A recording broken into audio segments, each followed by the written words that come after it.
केरल में जंगली जानवरों की हत्या बहुत आम बात है और अंगों की तस्करी के लिए हर साल सैकड़ों जानवरों को मार दिया जाता है। हाथियों की हत्या उनके दांत के लिए की जाती है और इसी तरह कई जानवरों को अलग अलग वजहों से मार दिया जाता है।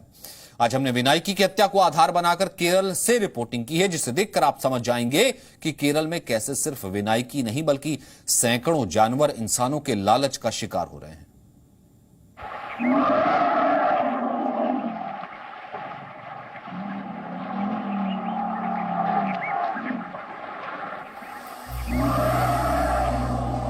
एक मादा हथनी की हत्या जी न्यूज के लिए सिर्फ एक खबर नहीं थी।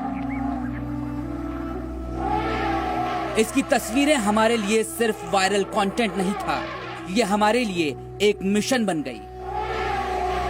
एक ऐसा मिशन जिसके तहत हमने विनायकी को न्याय दिलाने की ठान ली और हमारी यही जिद हमें दिल्ली से 2500 किलोमीटर दूर केरल के पलक्कड़ ले आई। 25 मई को सुबह सुबह चेलिक्कल इलाका, जो कि यहाँ से पहाड़ी पर लगभग 3 से 4 किलोमीटर की दूरी पर है, वहां से हथनी चलकर 25 मई की सुबह यहाँ वेलियार नदी में पहुंचती है। क्योंकि वो अंदर से उसका मुंह पूरी तरह से जल रहा था, जबड़ा बताया जा रहा था कि सड़ गया था। और फॉरेस्ट के अधिकारी जब यहाँ पर पहुंचे तो सबसे पहले उन्होंने हथनी को भगाने के लिए कि हथनी इस नदी से भागकर कहीं और चली जाए तो यहाँ पर घंटी बजाई। घंटी बजाने से हथनी नहीं भागी क्योंकि बहुत ज्यादा उसको घाव था। और आप उसके बाद ये जो इलाका देख रहे हैं, ये जो पोर्शन यहाँ पर देख रहे हैं, यहाँ आग लगाई गई ताकि आग देखकर हथनी यहाँ से भाग जाए। और आग जो लगाई गई वो आप यहाँ पर देख सकते हैं, लकड़ी पर आग के जले हुए निशान भी आपको दिखाई पड़ेंगे। तो इस तरह से सबसे पहले 25 मई को हथनी को यहाँ से भगाने की कोशिश की गई, लेकिन हथनी इतनी गंभीर अवस्था में थी कि वो यहाँ से कहीं हिल नहीं सकती थी। वो बार बार अपनी सूंड को पानी में ले जा रही थी ताकि उसे कुछ राहत मिल जाए। ये सब होने के बावजूद वन विभाग के अधिकारी देखते रहे, ग्रामीण यहाँ पर लगातार मदद की अपील करते रहे अधिकारियों से, सरकार से, लेकिन हथनी की मदद 25 तारीख को नहीं की गई। यहाँ पर आकर जरूर देखा, उसे भगाने की कोशिश की गई और फिर देर रात हथनी यहाँ से निकलकर ग्रामीण इलाके में पहुंच गई और वहां से फिर ग्रामीणों ने किसी तरह से हथनी को दोबारा वहां से भगाया और फिर 26 मई की सुबह 4 बजे एक बार फिर वेलियार नदी में हथनी यहां आकर पहुंच गई। 26 मई की सुबह एक बार फिर से वन विभाग के अधिकारी इस थय्यम कुंडू घाट पर पहुंचे, जो कि वेलियार नदी का है। और यहीं पर थय्यम कुंडू इलाके में एक बार फिर से ग्रामीण इकट्ठा हुए और हथनी की जो दर्दनाक स्थिति थी, जो दयनीय स्थिति थी, वो किसी से देखी नहीं जा रही थी। ग्रामीणों ने जी न्यूज को बताया कि उस वक्त हथनी बिल्कुल तड़प रही थी और एक तरह से ग्रामीण हथनी के बिहाफ पर सरकार से मदद मांग रहे थे।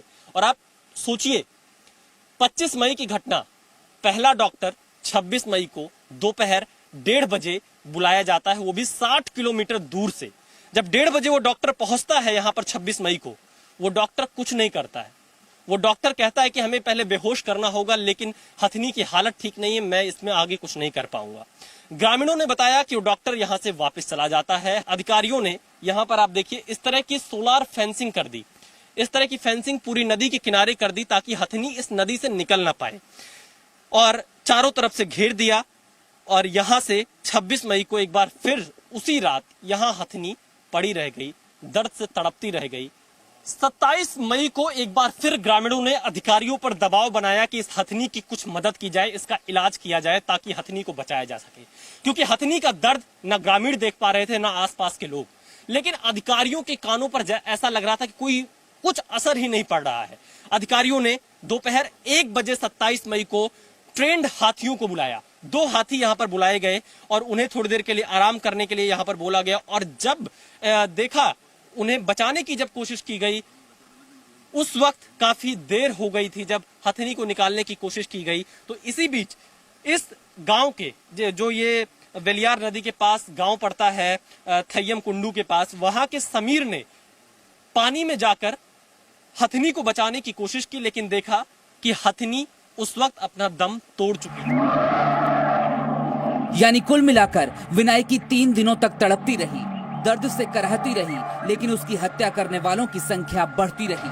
पहले कुछ लोगों ने उसे पटाखे देकर मौत दी और फिर कुछ लोगों ने उसे बचाने के लिए कुछ ना करके उसे मौत के मुंह में धक्का दे दिया।